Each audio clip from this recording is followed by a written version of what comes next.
សួស្តីអ្នកគ្នាវីដេអូនេះតើគឺអត់តទៅនឹងវីដេអូភាគថ្មីទេក៏ប៉ុន្តែវីដេអូនេះគឺខ្ញុំចង់និយាយតទៅនឹង channel របស់ខ្ញុំតែខ្ញុំគិតថាខ្ញុំមកនឹងបិទឲ្យអ្នកគ្នាគេថាជប់ធ្វើហើយគឺលះបង់ការធ្វើចេញហើយនេះដែរអ្នកគ្នាវីដេអូវគ្គនេះគឺវីដេអូវគ្គចុងក្រោយរបស់ខ្ញុំដោយសារអីវាបានត្រឹមតែ30 20 view អីទេហើយនិយាយទៅអត់មានអ្នក view ឡើងអីទេអញ្ចឹងខ្ញុំគិតថាឬខ្ញុំធ្វើអត់ថាខ្ញុំធ្វើអត់ល្អអីចឹងណាអត់មានឡើង view អីចឹងខ្ញុំក៏គិតថាចង់ជប់ធ្វើឲ្យក៏ប៉ុន្តែស្រាប់តែភ្លាមក៏មានបងប្អូនយើងជាច្រើនគាត់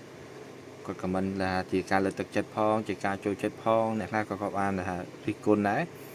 តែខ្ញុំអត់យកអត់ទៅបន្ទោសគាត់អីទេដោយសារជាការយល់ឃើញរបស់គាត់ទេក៏ប៉ុន្តែក៏អរគុណអ្នកដែលគាត់បានលើកទឹកចិត្តខ្ញុំដែរថាបងល្អណាស់ admin ល្អណាស់ធ្វើវគ្គបន្តអញ្ចឹងខ្ញុំក៏និយាយទៅមកពីថ្ងៃចុងក្រោយក៏ដាក់ចិត្តថាធ្វើបន្តទៀតដោយសារមានអ្នកគ្រប់គ្រងគាត់ចូលចិត្តច្រើនហើយមួយទៀតដែរអរគុណអ្នកដែលគាត់បាន page ជា cafe admin ដែរ